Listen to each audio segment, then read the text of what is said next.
La palabra de Dios tiene como centro el Lolium Tecumentum, más conocido como cizaña. El Señor nos pone esta parábola del trigo y la cizaña. Él mismo se la explica a los apóstoles. Y la parábola es muy significativa y siempre actual. En la explicación que da el Señor se nos da también como una teología de la historia, o de lo que es la historia de la salvación. El Señor va sembrando la buena semilla de su palabra o de su propia persona. Jesucristo por excelencia es la palabra con mayúscula. Y al mismo tiempo, dice la parábola, mientras los trabajadores dormían, vino el enemigo a sembrar la cizaña. Muchas veces la aparición de la cizaña se debe a que los operarios están dormidos, a que los pastores no predican, o a que los que tienen que trabajar en el reino de Dios están cayendo en la pasividad. Y eso es ocasión de que venga el enemigo para sembrar la cizaña. Es tan parecida la cizaña al trigo que a los mismos labradores les cuesta distinguirla. Y además, dentro de la cizaña, en los granos, crece un hongo, que es un parásito, que tiene materias, produce toxinas. Por lo tanto, pues no se pueden mezclar el trigo y la cizaña, porque se perdería. Si hacemos harina con trigo y con cizaña mezclado, pues toda la harina llevaría sustancias tóxicas y no se podría comer. Y ante esta realidad que vemos, que es también la teología de la historia, vemos que en el mundo está la presencia del mal y podemos decir de los malos. Y nos viene también la tentación como a los obreros. Señor, ¿quieres que la arranquemos? Muchas veces nos gustaría que Dios así de un plumazo arrancara el mal de la historia. Y que aquí pues nos quedáramos solo los buenos, que por supuesto somos nosotros. Claro, a esto tenemos que pensar en primer lugar que quizá en un momento de nuestra vida nosotros hemos sido cizaña y que Dios ha tenido paciencia. Dice San Pedro, la paciencia de Dios es vuestra salvación. Dios, además de amor, es paciencia. Como es eterno, pues no tiene prisa. Pues la paciencia de Dios es vuestra salvación. Dios no quiere hacer las cosas así. No hagáis eso, porque podréis arrancar el trigo junto con la cizaña. Hay que esperar. Esperar, ¿por qué? Pues porque Dios tiene misericordia y porque la libertad del hombre está abierta siempre a la conversión. Está abierta a la conversión. Dice cómo Dios, ¿no?, tiene su omnipotencia siempre a la mano. Como deja claro que Dios no tiene que discutir con nadie ni demostrar nada a nadie. Él es Dios, ¿no? Él es todopoderoso, Él es omnipotente. Pero al mismo tiempo Dios ha querido tener misericordia. Dios ha querido esperar. Dios es poderoso, dice una de las oraciones muy bonitas.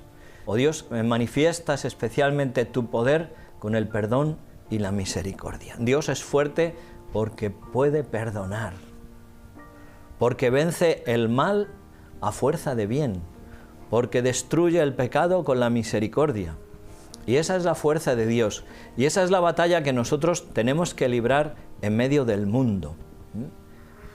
Vencer al mal a fuerza de bien. Claro, esto implica para nosotros muchas dificultades y muchas luchas, y tener que estar muchas veces codo a codo con el mal y con los malos.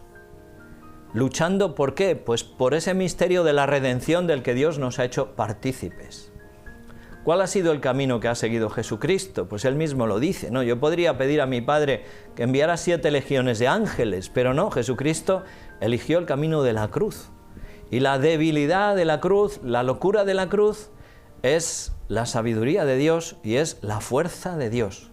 La fuerza que vence esa batalla del misterio de la redención en el que nosotros estamos implicados, pues esa es nuestra fuerza. El testimonio de la verdad, del sufrimiento, de la paciencia de Dios, para intentar, como decía San Pablo, hacerme todo a todos, para ganar sea como sea a algunos. Dentro del corazón de Dios está el deseo. Dios quiere que todos los hombres se salven. Ese deseo, la sangre de Jesucristo ha sido derramada por todos. Decimos ahora en la plegaria eucarística, por vosotros y por muchos, en el sentido, como ya hemos explicado, de que no es mágico. La redención es para todos.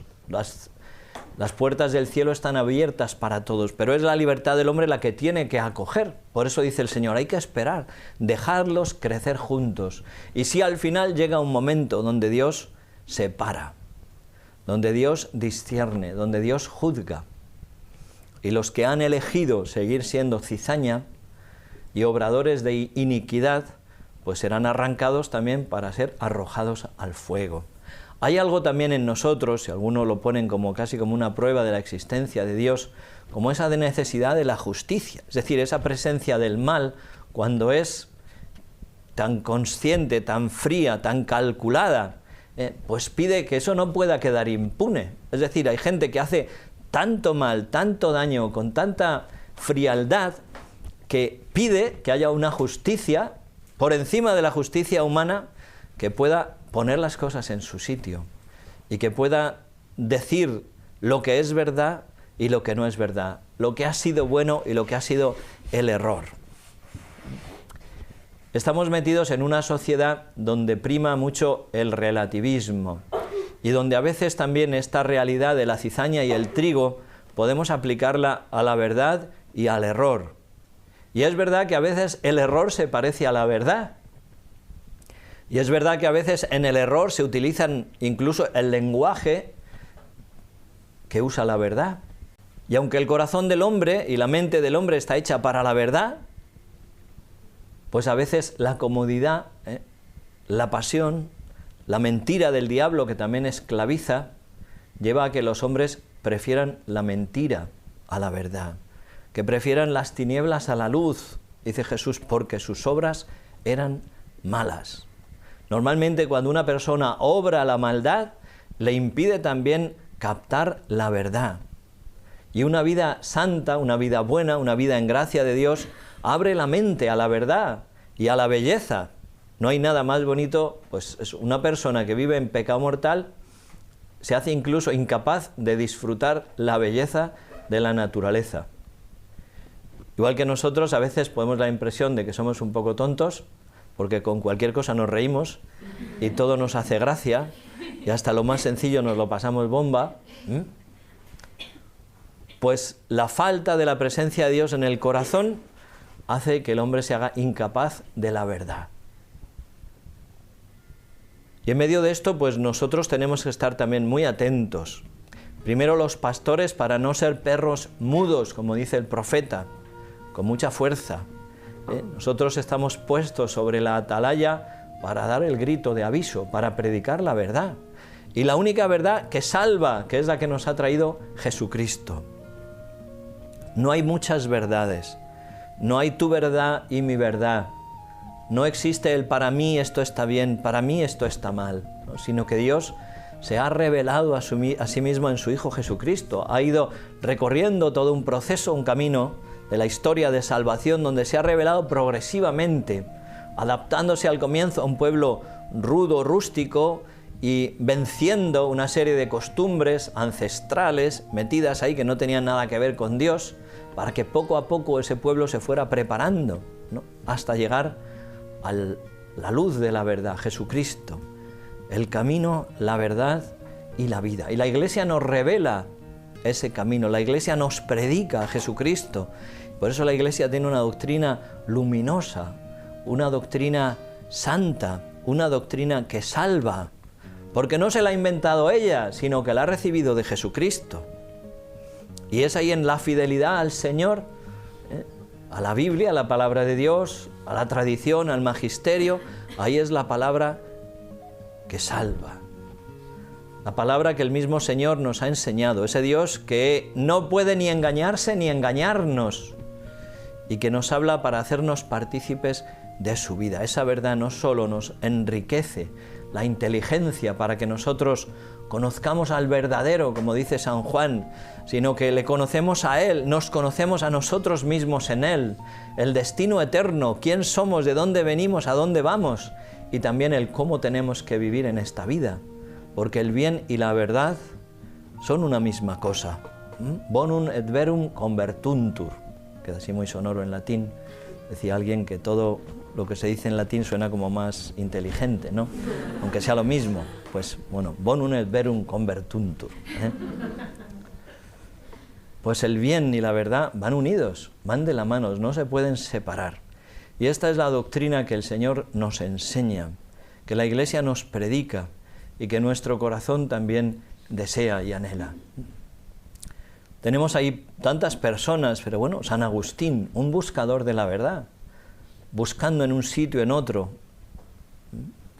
buscando sinceramente y al mismo tiempo lleno de sus propias pasiones que le impiden ver la verdad, hasta que él mismo va encontrando o experimentando la insatisfacción de las mentiras, de los maniqueos. Ciertas filosofías le ponen en camino hacia la verdad, pero hasta que él no se hace humilde para encontrarse con Jesucristo. Cuando era joven despreciaba las doctrinas de los evangelios, le parecían cuentos para niños, estos cuentecitos de las parábolas, hasta que se encuentra con la verdad, ¿no? Con el médico humilde, el médico que se ha hecho carne, y se encuentra con esa verdad que salva. Pues también nosotros, queridos hermanos, y como nuestro corazón, el corazón de todos los hombres, anhela la verdad, busca el bien. Hemos sido creados para eso, no hemos sido creados ni para la mentira ni para el mal. Eso nunca puede traer la felicidad al corazón del hombre, ni la paz. Solo la verdad y el bien colma al hombre y colma ese deseo que hay en nosotros. Y nosotros tenemos que tomar conciencia de esta realidad y que nosotros estamos metidos de lleno en esta batalla, en ese proceso donde el trigo y la cizaña crecen juntos. Pero en el ámbito espiritual sí hay esa posibilidad de que la cizaña pase a ser trigo. La conversión y la gracia de Dios la hace posible.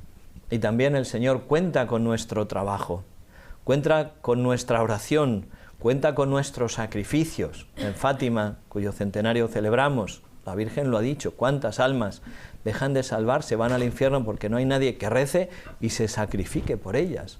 Nosotros estamos metidos de lleno en el misterio de la redención. Hay una parte de la salvación de los hombres, de nuestros hermanos, que depende de nosotros, que depende de nuestra fidelidad, de nuestra entrega, de nuestro sacrificio, de nuestra fidelidad a lo que el Señor nos pide, en la obediencia. No sabemos cuánto, mucho o poco, pero sin duda nuestra vida no está llamada a ser estéril. Nuestra vida está llamada a dar fruto con Jesucristo, a dar fruto con Jesucristo. Ya que en esa batalla, pues al final, ojalá, ¿no?, cuantas más almas podamos acercar a Dios, para que el granero de Dios, que es el cielo, la vida eterna, que el cielo se pueble de santos. Este es el deseo de Dios. Para esto ha muerto Jesucristo. Y esta es también nuestra misión. Id al mundo entero, predicad el Evangelio, anunciad la buena noticia. Pues anunciémoslo, ¿no?, con nuestra palabra y con nuestra vida. Pues nada más, que el Señor nos ayude para que en medio de esta realidad y de esta batalla, pues nosotros nos alimentemos del triticum estivum celeste, que es la Eucaristía, el pan de los ángeles, podemos decirlo más sencillo, el pan de los ángeles, que nos alimentemos con Jesucristo, que es el pan de la verdad, el pan de la santidad, el pan que nos hace partícipes de su vida. El que come mi carne y bebe mi sangre habita en mí y yo en él. Pues llenándonos de él, de su bondad, de su santidad, que también nosotros podamos participar en este combate, para que cuantas más almas posibles, ojalá todas, puedan conocerle a él, su amor, su bondad y gozar de él para siempre. Que así sea. Y quiero volverte a ver. Señor, yo te he visto. Quiero creer, ayúdame, ayúdame.